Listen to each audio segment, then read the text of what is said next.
লুডুস চাষ করে একজন কৃষকের জীবন পরিবর্তনের গল্প আজ শুনবেন। অল্প টাকায় বেশি লাভ।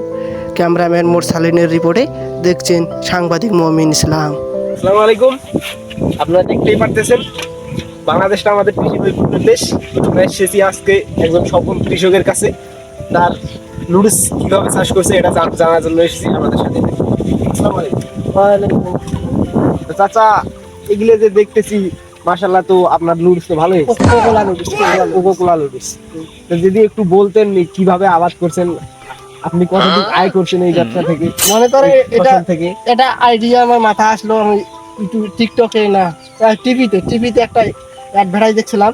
3-4 জন লোক টেবিলে বসে লুডুস খাচ্ছে এবং বলছে, একজন মেয়ে বলছে, ওয়াও ওয়াও মা, কোকোলা লুডুস।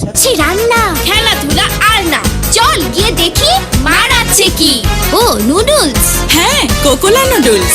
কোকোলা নুডলস। হ্যাঁ হ্যাঁ, এটা আমরা সেই লুডুস কিনো, এটা আমরা সবাই খাই। এটা খাইতে অনেক সুস্বাদু। আপনিও খেয়েছেন? এটা হ্যাঁ। আমার কাছে কোকোলা লুডুস। তা আমি এই লুডুস তখন এই চারাটা আমি পাইনি, বাজারে গিয়ে আমি চারা কিনে আনছি এবং এই সব জায়গায় রোপণ করছি। সুন্দর ফলন হচ্ছে। এখন আমি মাসে 4-5 লাখ টাকা লুডুস বিক্রি করে, দেখেন এই লুডুস প্যাকেট হবে। হ্যাঁ গাইস, লুডুসটা কিন্তু আসলে সেই বাম্পার ফলন ফলাইছে চাচা। হ্যাঁ, এইটা আমি এখন বিক্রি করবো। এখানে আছে 80 টাকার লুডুস। তাহলে চাচা, এই যে যতটুকু আমরা দেখতে পাচ্ছি এতটুকুতে আপনি কত টাকা বিক্রি করবেন? এখানে আমরা প্রায় 1 কাঠা মাটিতে লুডুস আবাদ করা আছে। এই লুডুস থেকে আমি মিনিমাম 5-7 লাখ টাকা ইনকাম করবো এক চালানে।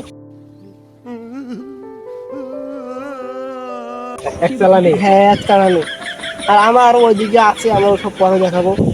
আর আমার চিকুন গছ খুব কষ্ট করেছে, সার মাটি অনেক দিতে হয়। মানে এগুলা তো আমাদের কৃষি নৈপুণ্যের বাংলাদেশ। হ্যাঁ। আমরা যদি এরকম করে চাষ করি তাহলে আমাদের দেশটা আরো উন্নত হয়ে যাবে, আরো অনেক দূর আগাবে। এই বীজ আমি বিক্রি করি। এখন বিক্রি করে আমার সঙ্গে যোগাযোগ করতে পারবেন ইউটিউব চ্যানেলের কমেন্ট বক্সে। আমি বীজ দিয়ে দিতে পারবো, করলে পেয়ে যাবেন। হ্যাঁ গাইস, শুনলাম তো চাচার কাছ থেকে আমরা অনেক কথাই শুনলাম। যদি আপনাদের কারো বীজ লেগে থাকে তাহলে অবশ্যই যোগাযোগ করবেন চাচার সাথে, অথবা আমার ইউটিউব চ্যানেলে